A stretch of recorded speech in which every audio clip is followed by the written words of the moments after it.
Matthew Henry's Commentary on the Whole Bible. An exposition, with practical observations, of the second book of Chronicles. This book begins with the reign of Solomon and the building of the temple, and continues the history of the kings of Judah thenceforward to the captivity, and so concludes with the fall of that illustrious monarchy, and the destruction of the temple. That monarchy of the house of David, as it was prior in time, so it was superior in worth and dignity to all those four celebrated ones of which Nebuchadnezzar dreamed.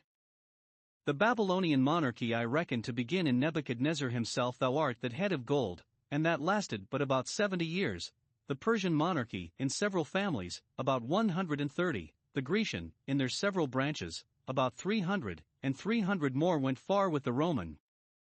But as I reckon David a greater hero than any of the founders of those monarchies, and Solomon a more magnificent prince than any of those that were the glories of them, so the succession was kept up in a lineal descent throughout the whole monarchy, which continued considerable between 400 and 500 years, and, after a long eclipse, shone forth again in the kingdom of the Messiah, of the increase of whose government and peace there shall be no end.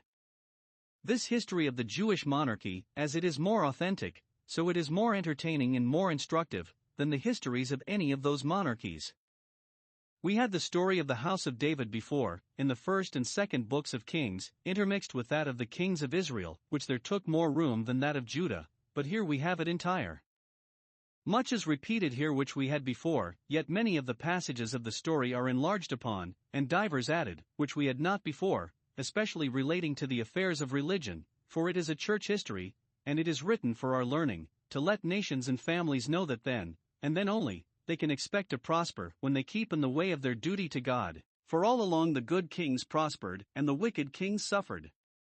The peaceable reign of Solomon we have, chapters 1 to 9, the blemished reign of Rehoboam, chapters 10 to 12, the short but busy reign of Abijah, chapter 13, the long and happy reign of Asa, chapters 14 to 16, the pious and prosperous reign of Jehoshaphat, chapter 17 to 20, the impious and infamous reigns of Jehoram and Ahaziah, chapters 21 and 22.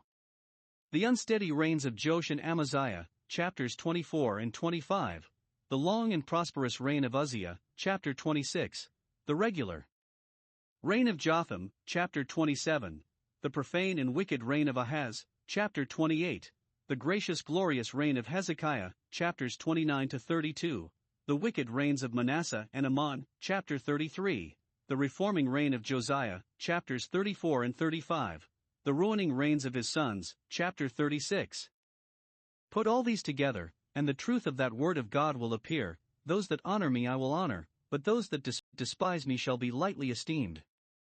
The learned Mr. Whiston, in his chronology, suggests that the historical books which were written after the captivity, namely, the two books of Chronicles, Ezra, and Nehemiah, have more mistakes in names and numbers than all the books of the Old Testament besides, through the carelessness of transcribers, but, though that should be allowed, the things are so very minute that we may be confident the foundation of God stands sure notwithstanding.